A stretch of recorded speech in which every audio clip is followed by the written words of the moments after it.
এর সবচেয়ে অবহেলিত একটি নাম, সেটা হচ্ছে ডিভোর্সি মেয়ে। ডিভোর্সি মেয়েরা খাইতে গেলেও দোষ, কিছু করতে গেলেও দোষ, কথা বলতে গেলেও দোষ, দোষ আর দোষ। যুগ পাল্টালেও মানুষের চিন্তা চেতনা কিন্তু এখনো বিন্দু পরিমাণ চেঞ্জ হয়নি। হ্যালো এভরিওয়ান, আসসালামু আলাইকুম। আমি তোমাদের আঁকি। কেমন আছো তোমরা সবাই? আজকের ব্লগে তোমাদেরকে অনেক অনেক ভালোবাসা দিলাম। ডিভোর্সি মেয়েদেরকে নিয়ে এই সমাজে অনেক কৌতূহল, অনেক প্রশ্ন এবং অনেক বাজে বাজে মন্তব্য থাকে।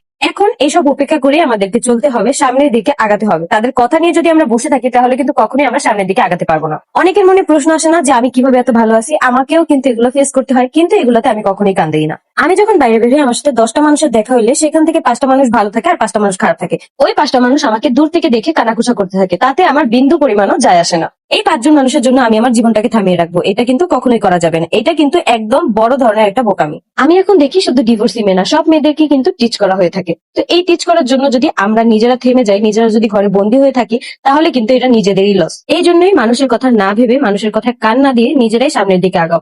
আমার কাছে মনে হয় যে নিজের বুদ্ধিতে পাগল হওয়া ভালো। যদি অন্যের বুদ্ধিতে তুমি পাগল হও তাহলে তোমার কাছে মনে হবে যে ওনার বুদ্ধি যদি আমি না নিতাম তাহলে আজকে এই জিনিসটা হতো না। কিন্তু নিজের বুদ্ধিতে তুমি একটা কাজ করে সেটার মধ্যে যদি তুমি কোনো সাকসেস না পাও তাহলে মনে হবে যে না, এটা আমার ডিসিশন ছিল। তখন কিন্তু মনও শান্তি লাগবে। যাই হোক, অনেক কথা বলে ফেলেছি। আজকে আমরা সবাই মিলে একসাথে ফুচকা খেতে আসছি, শুধু আমার আব্বু বাদে। আর আমরা বাদবাকি সবাই কিন্তু চলে আসছি লাভ রোডের এই ফুচকার দোকানগুলোতে। কিন্তু ফুচকা খেতে অনেক বেশি ভালো লাগে, তাদের ফুচকা বানানোর টেকনিকই অন্যরকম।